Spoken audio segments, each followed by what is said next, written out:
Hi guys 14th May 2020 total news analysis చూద్దామండి. First article వచ్చేసి economic stimulus 1 అంటే ఈ యొక్క మనకు ఆర్థికపరమైనటువంటి అంటే స్వావలంబన అవ్వచ్చు, లేకపోతే ప్రోత్సాహకం అవ్వచ్చు. స్టిమ్యులస్ అంటే ఉత్తేజపరచడం, ప్రోత్సహించడం అనేది. సో ఈ యొక్క ప్రోత్సాహం అవ్వచ్చు, ఆర్థికపరంగా ఈ యొక్క ప్రోత్సాహం గురించి అనమాట. సో ఆల్రెడీ మనం మార్నింగ్ ఈ యొక్క టోటల్ మనకు హిందూ ఆర్టికల్ ఎక్స్ప్లెనేషన్లో మనం చెప్పుకున్నాం.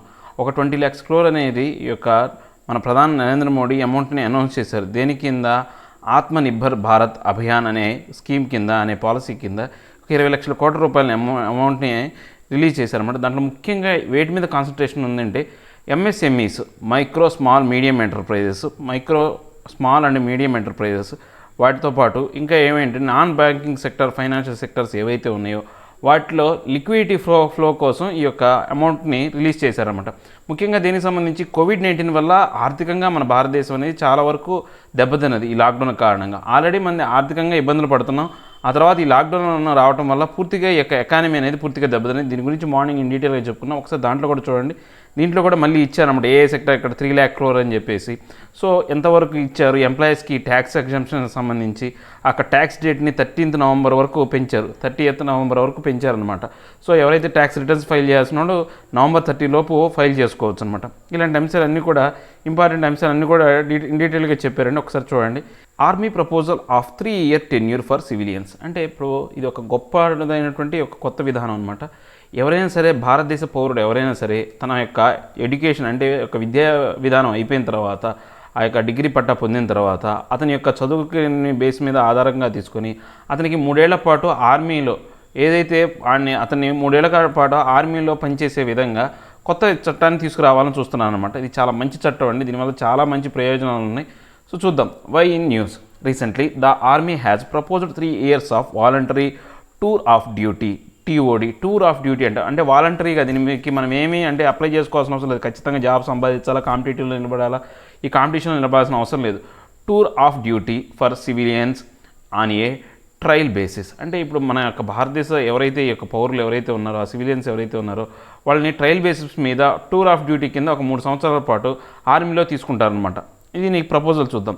The army plans to take civilians on a 3-year tour of duty, TOD or 3-year short service on trial basis to serve in a force as both officers and other ranks అంటే officers క్యాడర్లోను లేకపోతే other ర్యాంక్స్లోను ఇక tour of duty కింద అంటే 3 years అనేది smart service కింద, short service కింద వీళ్ళు ఏంటంటే ట్రయల్ బేసిస్ మీద తీసుకుంటారనమాట. The proposal suggest several measures to incentivise this scheme like a tax free income for 3 years and a token lump sum at the end of the 3 years of the about 5 to 6 lakhs for officers and 2 to 3 lakhs for the others అంటే next ఎవరైతే ఉన్నారో అక్కడ ఎవరైతే ఈ డ్యూటీలో join అయిన వాళ్ళకి ఎటువంటి ట్యాక్సులు లేకుండా వాళ్ళు పనిచేసిన 3 సంవత్సరాల కాలానికి సరిపోయే విధంగా 5 లక్షల నుంచి 6 లక్షల వరకు డబ్బుని, అమౌంట్ని, దాంతోపాటు ఇంకా ఎవరైతే అంటే ఆఫీసర్స్ క్యాడర్లో అయితే 5 నుంచి 6 లక్షలు, నార్మల్ క్యాడర్లో అయితే 2 నుంచి 3 లక్షల వరకు అమౌంట్ అనేది వాళ్ళకి ఇవ్వడం జరుగుతుంది అనమాట. However there will be no severance packages, settlements courses, professional encashment, training leave, ex service man status, ex service man contributory health scheme for TOD officers and other ranks అంటే ఇప్పుడు ఏవైతే ఈ యొక్క మిలిటరీ వాళ్ళకి ఇచ్చే సేవలు ఏవైతే ఉన్నాయో వాళ్ళకి సర్వీసెస్ సంబంధించి కానీ లేకపోతే వాళ్ళకి కొంత ప్లేస్ అనేది ఏర్పాటు చేస్తారనమాట. అవన్నీ కూడా ఏవి కూడా వీళ్ళకి ఈ 3 ఏళ్ళ షార్ట్ సర్వీస్లో పనిచేసిన వాళ్ళు ఎవరికి ఒక అర్హత అనేది ఉండదన్నమాట. ఈ 3 years కాలంలో ఏవైతే మిలిటరీ వాళ్ళకి ఇచ్చే సర్వీస్ అంటే వాళ్ళు చేసిన సేవకు గుర్తించి వాళ్ళకి ఇచ్చే ఏవైతే ఉన్నాయో ఆ యొక్క బెనిఫిషరీస్ ఏవి కూడా వీళ్ళకు అందుబాటులో ఉండవు అనమాట. ఎందుకని ఇదంతా కూడా ఏంటి, వాళ్ళు వాలంటరీగా వచ్చేసేదే కానీ దీని డ్యూటీగా ఎవరు చేయరనమాట. The proposal is a shift from the concept of permanent service job in the armed forces toward internship temporary experience for 3 years అంటే ఇదంతా కూడా ఒక ఇంటర్న్షిప్ లాగా, ఒక జాబ్ సర్వీస్ అంటే ఒక కాన్సెప్ట్ ఆఫ్ పర్మనెంట్ సర్వీస్ కింద ఒక జాబ్ సర్వీస్ లాగా కానీ, ఇంటర్న్షిప్ కానీ, టెంపరీ ఎక్స్పెరిమెంట్ అంటే ఎక్స్పీరియన్స్ కోసం ఒక 3 ఏళ్ళు చేసేది అనమాట. ఈ firm approved it will be voluntary engagement and there will be no dilution in selection criteria. So దీనికి సంబంధించి ఈ యొక్క అప్రూవల్ కానీ దేనికి సెలక్షన్ క్రైటీరియా కానీ దీంట్లో ఎటువంటి డైల్యూషన్ ఉండదు, జనరల్గా తీసేసుకుంటారు అనమాట. The army hopes that this would attract individuals from best colleges including the Indian Institute of Technology. దీనివల్ల ఏంటంటే భారతదేశంలోని కొన్ని మంచి మంచి కాలేజీలో ఇండియన్ ఇన్స్టిట్యూట్ ఆఫ్ టెక్నాలజీ నుంచి కూడా వచ్చే అవకాశం ఉందని అందరూ అనుకుంటున్నారు అనమాట. సో దీంట్లో ఉన్నటువంటి బెనిఫిట్స్ ఏంటి అంటే ఈ యొక్క బడ్జెట్ అనేది ఈ యొక్క మనకు ఏవైతే వేతనాలు ఉన్నాయో ఇప్పుడు 3 ఏళ్ల కాలంలో ప్రతి ఒక్కళ్ళు పనిచేస్తే ఎవ్రీ 3 ఇయర్స్కి ఒకసారి అంటే ప్రతి ఇయర్ రిక్రూట్మెంట్ జరుగుతూ ఉంటుంది. దీనివల్ల ఏమవుతుందంటే ఆర్మీకి ఏవైతే అవసరాలు ఉన్నాయో అవసరాలు తీర్చడానికి సంబంధించినటువంటి కొత్త వాళ్ళ నియామకాలు అనేవి అవసరం లేకుండా పోతాం. ఎవ్రీ 3 ఇయర్స్కి ఒకసారి మనం అంటే ప్రతి ఇయర్ రిక్రూట్ జరుగుతూ ఉండటం వల్ల ఇంకా డైరెక్ట్గా రిక్రూట్ చేసుకోవాల్సిన అవసరం లేదు. ఈ రిక్రూట్ చేసిన వాళ్ళలోనే కొంతమందిని ఏం చేస్తారంటే పర్మనెంట్గా ఉంచేసుకుంటారనమాట. సో ఎఫిషియెంట్ క్యాండిడేట్స్ కానీ ఇష్టపడేవాడు ఎవరైనా ఉంటే డైరెక్ట్గా వాళ్ళని ఉంచేసుకుంటారు. దీనివల్ల ఏమవుతుందంటే వాళ్ళని ట్రైనింగ్ ఇవ్వడం అవన్నీ కూడా చాలా బర్డన్తో కూడుకునే అనమాట, కాస్ట్ ఎఫిషియెంట్ అనమాట. సో ఆ కాస్ట్ అంతా తగ్గిపోతుంది. సో వాళ్ళకి ఇంకా ఏంటి ఇప్పుడు 3 ఏళ్ళు పనిచేసే వాళ్ళకి ఎటువంటి అలవెన్సెస్లు ఇవ్వట్లేదు. వాళ్ళకి అంటే ల్యాండ్ కేటాయించడం కానీ ఆ యొక్క ఆర్మీ వాళ్ళకి ల్యాండ్ ఇవ్వడం కానీ పనిచేసి వచ్చిన వాళ్ళకి సో వాళ్ళకి ఏమైనా బెనిఫిషియల్స్ ఏవైతే ఉన్నాయో అవన్నీ వీళ్ళకి ఇవ్వాల్సిన అవసరం లేదనమాట. సో దీనివల్ల బడ్జెట్లో చాలా వరకు మిగులు అంటే ఈ యొక్క ఆర్మీకి సంబంధించి ఈ యొక్క జీతాలకు సంబంధించి మనం చెప్పుకున్నాం. ఈ ఆర్మీకి సంబంధించి దగ్గర 80% అనేది శాలరీస్కే ఖర్చు పెడుతుంది మన ఇండియన్ గవర్నమెంట్ అనేది. ఈ రక్షణ రంగానికి సంబంధించి కేటాయింపుల్లో ఉన్న అమౌంట్ని దాదాపుగా మేజర్ షేర్ అనేది వాళ్ళ ఎక్స్పెన్సివ్స్కే శాలరీ ఎక్స్పెన్సివ్స్కే ఖర్చు పెడుతుంది అనమాట. సో అవన్నీ కూడా మిగిలిపోతాయి. దానివల్ల ఏమవుతుంది ఆర్మీకి ఆయుధాలు సప్లై చేయడానికి ఈజీగా ఉంటుంది అనమాట. సో ఇది మోస్ట్ ఎక్కువగా మనం చెప్పుకునే బెనిఫిట్. దీంతోపాటు ఇంకా బెనిఫిట్ ఏంటంటే ఈ యువతకు కూడా ఒక మంచి ఆదాయం దొరుకుతుంది.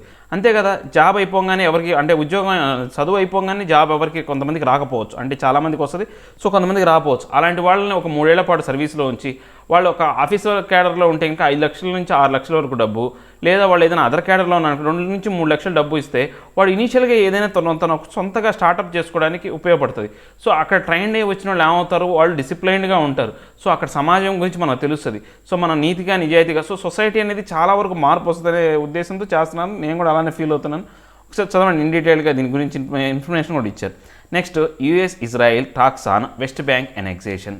అంటే వెస్ట్ బ్యాంక్ అనే ఈ యొక్క ఇజ్రాయెల్ పరిసర ప్రాంతంలో ఉన్నటువంటి వెస్ట్ బ్యాంక్ని ఇజ్రాయెల్ ఆక్రమించుకుంటుంది అనమాట. దానికి సంబంధించిన దాని గురించి US ఇజ్రాయెల్ టాక్స్ అనేవి జరిగినాయి అనమాట. Recently US secretary of state Mike Pompeo met Israel Prime Minister Benjamin Netanyahu to discuss Israel's plan to annex parts of the west bank. ఆ వెస్ట్ బ్యాంక్ ఏరియాని ఏదైతే ఉందో వాళ్ళు ఇజ్రాయెల్ ఆక్రమించుకోవడానికి సంబంధించి US సెక్రటరీ అయినటువంటి యొక్క మైక్ పాంపోయ్ అనే అతను, తర్వాత బెంజమిన్ నెతన్యాహు ఇజ్రాయెల్ ప్రెసిడెంట్ అయినటువంటి ప్రైమ్ మినిస్టర్ అయినటువంటి బెంజమిన్ నెతన్యాహు ఇద్దరు చర్చలు జరిపారనమాట. For Israel the visit was indication of the strength of its alliance with the USA and the talks focused on discussions on annexation, shared concerns about Iran, the battle against the coronavirus, Israel's incoming government and threats for Israel's tie with China. ఈ యొక్క డిస్కషన్లో ఇంకా ఏం మాట్లాడుకున్నారంటే ఈ యొక్క యూఎస్తో వీళ్ళకు ఉన్నటువంటి సత్సంబంధాలు ఏవైతే ఉన్నాయి, ఇజ్రాయెల్కి యూఎస్ అనేది మంచి మిత్ర దేశాలు అనమాట, మంచి స్ట్రాంగ్ అలయన్సెస్ అనమాట. వాళ్ళ డిస్కషన్ జరిగింది. తర్వాత ఇప్పుడు ఇరాన్లో ఉన్న పరిస్థితులు ఎలా ఉన్నాయి, COVID-19 కారణంగా ఇబ్బంది పడుతుంది, ఆల్రెడీ దాని మీద ఆర్థికపరమైనటువంటి ఆంక్షలు అనేవి ఈ శాంక్షన్స్ అనేవి ఉన్నాయి అమెరికా నుంచి. ఇలాంటి సమయంలో దాని గురించి డిస్కస్ చేశారు. తర్వాత కరోనా వైరస్ మీద ఎలా పోరాడాలనే దాని గురించి, తర్వాత చైనాతో ఇజ్రాయెల్ యొక్క సంబంధాన్ని గురించి కూడా ఒకసారి ప్రమాదం ఉంది అని చెప్పేసి US సంబంధించిన వ్యక్తి ఈ పంపై అనే అతను డిస్కస్ చేయడం జరిగిందనమాట. Israel China టైస్. The US has reportedly been pressuring Israel to rethink A bid by A Hong Kong company to build a massive desalination facility. అంటే ఈ యొక్క సముద్ర జలాలని అంటే ఉప్పు నీటిని మంచినీటిగా మార్చే ఈ యొక్క ప్రాజెక్ట్ ఏదైతే ఉందో ఆ ప్రాజెక్ట్ని ఇజ్రాయెల్ అనేది చైనాకు అప్పగించింది అనమాట. హాంకాంగ్ చెందినటువంటి ఈ కంపెనీ అనేది ఇజ్రాయెల్ అంటే చైనాలో భాగమైనటువంటి అంటే హాంకాంగ్ అనేది కొంతకాలం చైనా కింద అండర్లోనే ఉంటుందన్నమాట. దానికి ఆ కంపెనీకి అప్పచెప్పారనమాట. దాని గురించి ఆలోచించమని చెప్పారనమాట.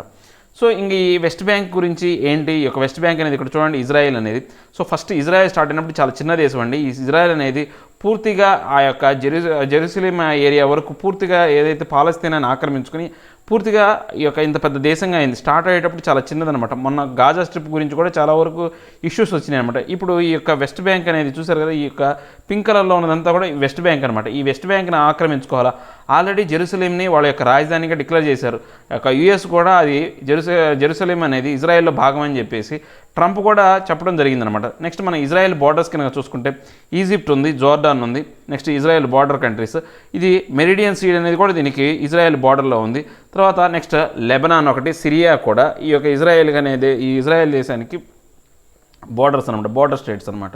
సో ఈ బార్డర్స్ ఇవి కూడా మనం చూడాలి. నెక్స్ట్ ఇంకా ఈ యొక్క టాపిక్ అయిపోయిన తర్వాత నెక్స్ట్ టాపిక్ చూస్తేనండి, ఇక నెక్స్ట్ ఆర్టికల్ వచ్చేసి revenue loss to states.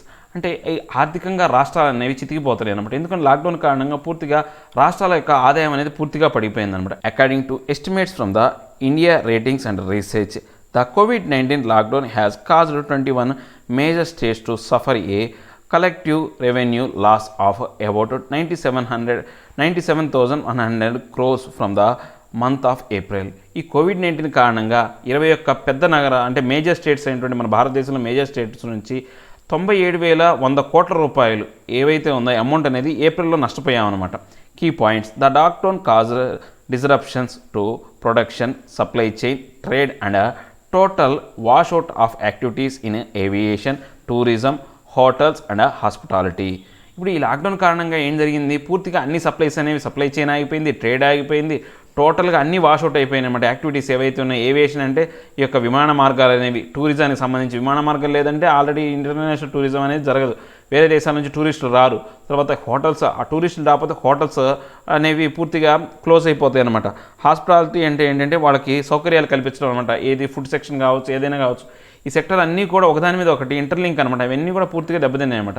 The disruption caused has taken place with such a speed and a scale that even if the lockdown is lifted, economic activity is unlikely to normalize in a near future.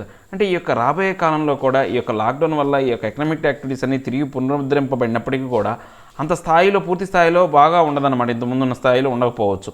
Although during the lockdown nearly 40% of the economy was functional as economic activities defined as essential were allowed to operate. అంటే ఇప్పుడు ఈ యొక్క lockdown సమయంలో nearly ఒక 40% economic activities జరిగినప్పటికీ కూడా, అంటే ముఖ్యంగా ఏవైతే కొన్ని బిజినెస్లు కానీ లేకపోతే కొన్ని ఆపరేషన్స్ అనేవి జరుగుతున్నాయి, ఇప్పుడు ఎలక్ట్రిసిటీ అనేది రన్ అవుతూనే ఉంది, లాక్డౌన్ జరుగుతున్నప్పుడు కూడా ఆ ఎలక్ట్రిక్ డిపార్ట్మెంట్ అనేది వర్క్ చేస్తూనే ఉంది. ఇలాంటి జరుగుతున్నప్పుడు కూడా ఎక్కువ ప్రభావం అనేది ఏం లేదు, ఆదాయం అనేది ఎక్కువగా లేదనమాట, అంటే మెయిన్ సెక్టర్స్లోనే ఉన్నాయన్నమాట. The lockdown has a more paralyse impact on states which have a high share of own revenue in total revenue mix. అంటే ఇప్పుడు ఈ యొక్క లాక్డౌన్ అనేది చాలా దేశాలని అంటే చచ్చుబడిపోయే విధంగా, ప్యారలైజ్ అంటే ఏంటి, చచ్చుబడిపోవడం అనమాట. ఈ యొక్క లాక్డౌన్ కారణంగా పూర్తిగా చాలా రాష్ట్రాలు ఏవైతే బాగా ఆర్థికంగా బాగా బలంగా ఉన్న రాష్ట్రాలు చచ్చుబడిపోయే విధంగా, వాళ్ళ యొక్క ఆదాయాన్ని కోల్పోయే విధంగా ఉన్నాయన్నమాట. ఎగ్జాంపుల్ ఏంటంటే Goa, Gujarat, Haryana, Karnataka, Kerala, Maharashtra, Tamil Nadu and Telangana 65 to 76% of their revenue comes their own sources. అంటే ఇప్పుడు వీళ్ళ యొక్క గోవా కావచ్చు, గుజరాత్ కావచ్చు, హర్యానా, కర్ణాటక, కేరళ, మహారాష్ట్ర, తమిళనాడు, తెలంగాణ ఈ రాష్ట్రాలకు ఏంటంటే కేంద్ర ప్రభుత్వం నుంచి ఎక్కువ డబ్బులు రావాల్సిన అవసరం లేదు. వాళ్ళకు 65 to 76% ఆ రాష్ట్ర యొక్క ఆదాయం అనేది వాళ్ళ సొంతగానే సంపాదించుకుంటారనమాట. కేంద్ర ప్రభుత్వం ఇచ్చే డబ్బులే కాకుండా వాళ్ళకి ఆదాయం అనేది ఎక్కువగా ఉంటుందన్నమాట. Both union government and state governments are struggling due to the dried up cash inflow. ఇప్పుడు ఏదైతే ఈ యొక్క డబ్బులు అనేవి పూర్తిగా అంటే ఎండిపోవటం, డ్రై అయిపోవటం వల్ల ఏమైందంటే డబ్బులు అందకపోవటం వల్ల ఈ యొక్క క్యాష్ ఇన్ఫ్లో లేక అన్ని రాష్ట్రాలు అనేవి చాలా వరకు ఇబ్బంది పడుతున్నాయి అన్నమాట. సో ఇది ఇంకా కంక్లూజన్ చూసుకుంటే కనుక the situation May improve some what in May 2020 due to the easing of some relaxations allowing the liquor sale, rising the excise duty on liquor. Some states have raised VAT on petrol and diesel also. అంటే ఇప్పుడు ఏంటి, ఈ యొక్క 2020 మేలో మాత్రం కొంతవరకు ఈ యొక్క ప్రభావం అనేది తగ్గే విధంగా ఉంటుంది, కొంచెం మంచిగా బెటర్గా ఉండొచ్చు. ఎందుకని లిక్కర్ సేల్ అనేది స్టార్ట్ అయింది, లిక్కర్లోనే మన రాష్ట్రాలకి మంచి ఆదాయం వస్తుంది. తర్వాత ఈ యొక్క లిక్కర్ మీద ఏంటి అంటే ఈ ఎక్స్చేంజ్ డ్యూటీ అనేది బాగా పెంచేశారు. దీంతోపాటు కొన్ని రాష్ట్రాలు ఏం చేసినాయి అంటే పెట్రోల్, డీజిల్ పైన వ్యాట్ ఛార్జెస్ అనేవి కూడా పెంచినాయి అనమాట. దీనివల్ల రాష్ట్రాలకి ఆదాయం మళ్ళీ చేకూరుతుంది అనమాట. నెక్స్ట్ మనం ఇంకా ఇవేంటి దీంట్లో ఉన్నాయి. ఇంకా నెక్స్ట్ ఆర్టికల్ మనం చూస్తే డైరెక్ట్ సీడింగ్ ఆఫ్ రైస్. అంటే ఇప్పుడు మనం రైస్ని మనం ఏదైనా ఇప్పుడు వరి పండించాలి అంటే ఎలా పండిస్తామంటే ఫస్ట్ మనం ఏం చేస్తామంటే అక్కడ నాట్లు తీసి నాట్లు వేస్తూ ఉంటారు చూసారా, ఆ విధానం లేకుండా డైరెక్ట్గా భూమిలోనే ఇప్పుడు విత్తనాలు నాటే విధంగా డైరెక్ట్ సీడింగ్ అంటే ఫస్ట్ ఒక చోట కుంటలా కట్టి నాట్లు ఫస్ట్ ఒక చోట నర్సరీ లాగా తయారు చేసి మొక్కల్ని చిన్న చిన్న కలుపు మొక్కల్లాగా వచ్చేంత వరకు వాటిని ఆ మొక్కలు పెంచిన తర్వాత ఏం చేస్తారంటే వాటి మళ్ళీ తిరిగి రెండోసారి నాటుతారనమాట. నాట్లు వేయటం అంటారు, రెండోసారి నాటుతారు. అలాంటి విధానం కాకుండా డైరెక్ట్గా ఈ యొక్క ల్యాండ్లోనే ఆ విత్తనాలు చల్లేసి డైరెక్ట్గా పంట పండించాలనే విధానాన్ని డైరెక్ట్గా సీడింగ్ ఆఫ్ రైస్ అంటారనమాట. ఈ విధానం అనేది ఇప్పుడు రాష్ట్రాలు అవలంబిస్తున్నాయి. ఎందుకని? ఈ కోవిడ్-19 కారణంగా ఏంటంటే పనులు చేసేవాళ్ళు చాలా వరకు తగ్గిపోయారు. సో లేబర్ యొక్క స్కేర్సిటీ అనేది పెరిగిపోయింది. మనం చూసాం కదా, మైగ్రెంట్ వర్కర్స్ అందరూ కూడా ఇలాంటి లేబర్ అనమాట. వాళ్ళందరూ వాళ్ళ సొంత ఊర్లోకి వెళ్ళిపోయేసరికలా, పనులు చేసేవాళ్ళు లేకపోయేసరికలా ఇలా 2 సార్లు నాటే విధానం చేతగాక ఒకేసారి ఆ సీడ్స్ని పండించాలనే ఉద్దేశంతో వీళ్ళు డైరెక్ట్ సీడింగ్ ఆఫ్ రైస్ అనే విధానాన్ని పెట్టారనమాట. ఇంత ముందు ఉంది ఈ విధానాన్ని, మళ్ళీ దీన్ని ప్రవేశపెట్టారు.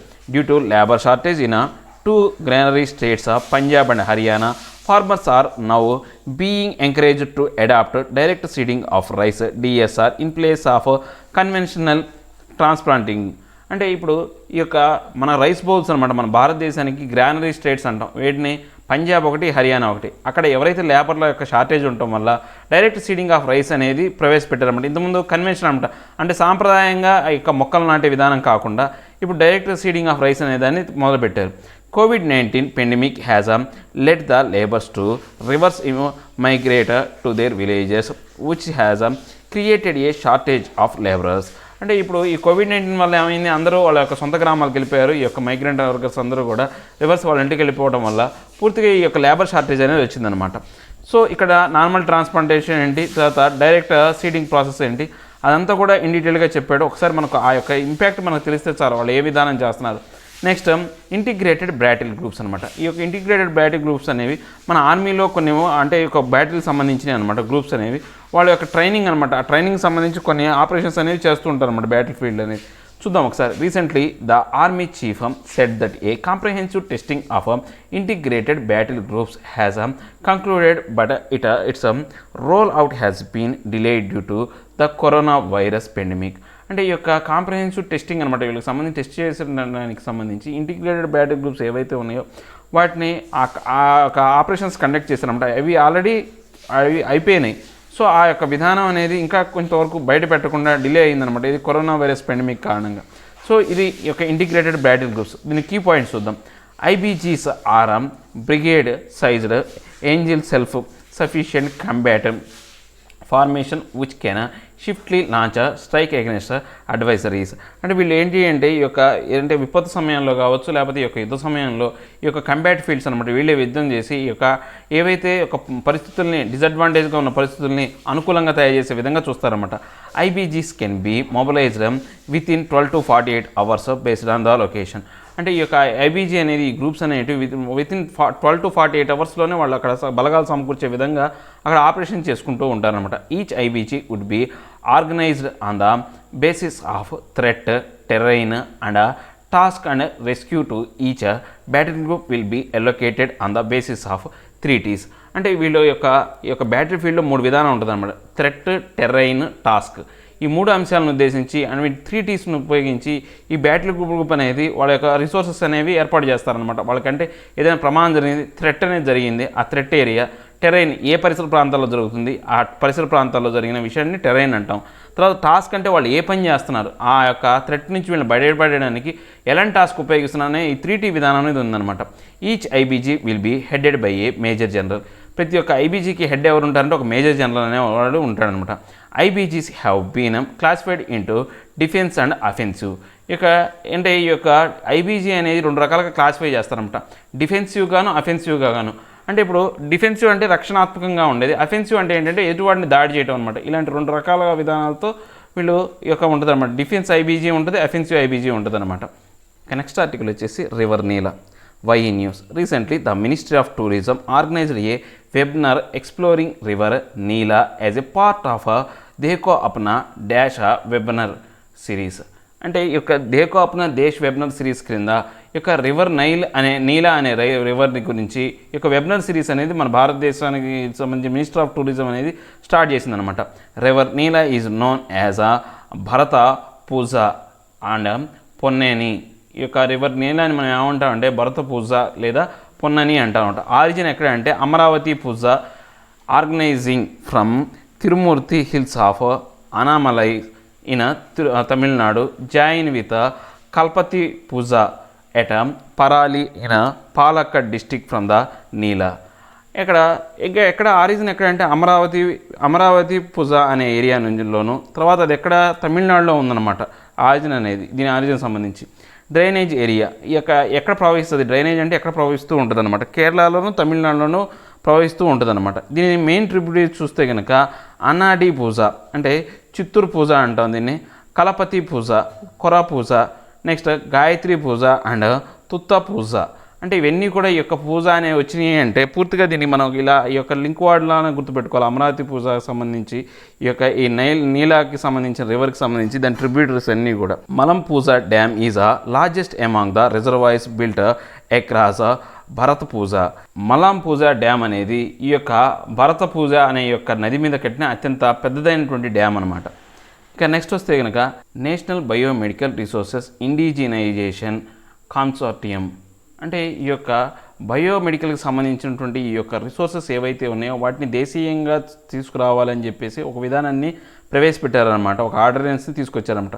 Recently the department of biotechnology has launched a national biomedical resources indigenisation consortium NBRIC to drive indigenous innovation focused on developing reagent used in a chemical reaction, diagnostics, vaccines, therapeutics for COVID-19.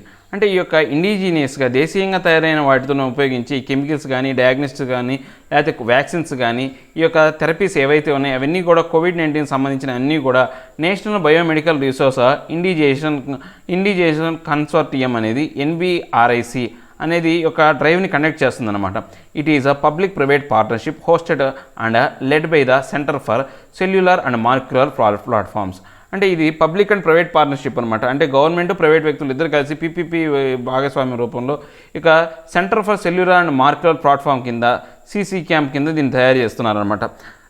It is a make in India initiative for a biomedical research and innovation product towards promoting import substitution and exports.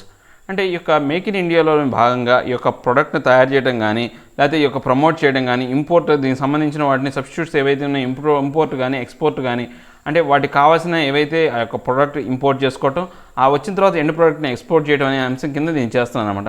It AIIMS to establish A nation wide collaboration platform from convergence of research, product, resources and a source towards developing reagents, diagnostics, vaccines and therapeutics across India. దీనికి సంబంధించి వీళ్ళు ఒక కొలాబరేటివ్గా భారతదేశం మొత్తం దీనికి సంబంధించి research అనేది జరుగుతుందన్నమాట. దీనికి సంబంధించి అంటే డెవలపింగ్ రీఏజెంట్స్ అనమాట. అంటే ఈ వ్యాధికి వ్యతిరేకంగా పనిచేసే ఏజెంట్స్ కావచ్చు, తర్వాత డయాగ్నోస్టిక్స్ అనమాట.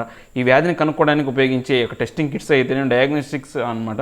తర్వాత వ్యాక్సిన్ కావచ్చు, తర్వాత ఈ యొక్క థెరపటిక్స్ అంటే దీనికి సంబంధించి థెరపీస్ అనేవి మొత్తం కూడా మన భారతదేశంలో ఈ యొక్క టెక్నాలజీని ఉపయోగించి చేసే విధంగా చేస్తున్నాను అనమాట. It identifies providers manufacturing enterprises of crucial biomedical resources and connects them with policy makers as well as with other stakeholders from public and private sectors. అంటే ఇవన్నీ కూడా ఎలా ఐడెంటిఫై చేస్తారంటే ఈ మ్యానుఫ్యాక్చర్స్ కావచ్చు, తర్వాత ఈ యొక్క దానికి సంబంధించి ఈ యొక్క బయోమెడికల్ రిసోర్సెస్ కావచ్చు, ఈ యొక్క కాంటాక్ట్ పాలసీ మేకర్స్ వీళ్ళందరూ కూడా ఈ స్టాక్ హోల్డర్స్ అందరూ కూడా పబ్లిక్ ప్రైవేట్ సెక్టర్ ఆర్గనైజేషన్ ఒక కలగాపులకంగా వీళ్ళు ఈ యొక్క ఆర్గనైజేషన్ చేస్తారనమాట. ఈ centre for cellular molecular platform అనేది ఒక ఆల్రెడీ ఒక టెస్టింగ్ సెంటర్ అనమాట. ఇది ఒక డిపార్ట్మెంట్ ఆఫ్ అంటే బయోటెక్నాలజీకి సంబంధించింది. దాని గురించి కూడా ఇచ్చారు. ఇవండి ఈరోజు నా యొక్క టోటల్ న్యూస్ అనాలిసిస్. నా ఎక్స్ప్లెనేషన్ మీకు నచ్చినట్లయితే లైక్ చేయండి, షేర్ చేయండి. మీరు ఏదైనా చెప్పాలి అనుకుంటే కింద కామెంట్ రూపంలో తెలియజేయండి. ఇంకా ఎవరైనా సబ్స్క్రైబ్ చేసుకుని ఉంటే సబ్స్క్రైబ్ అవ్వండి. Thank you very much.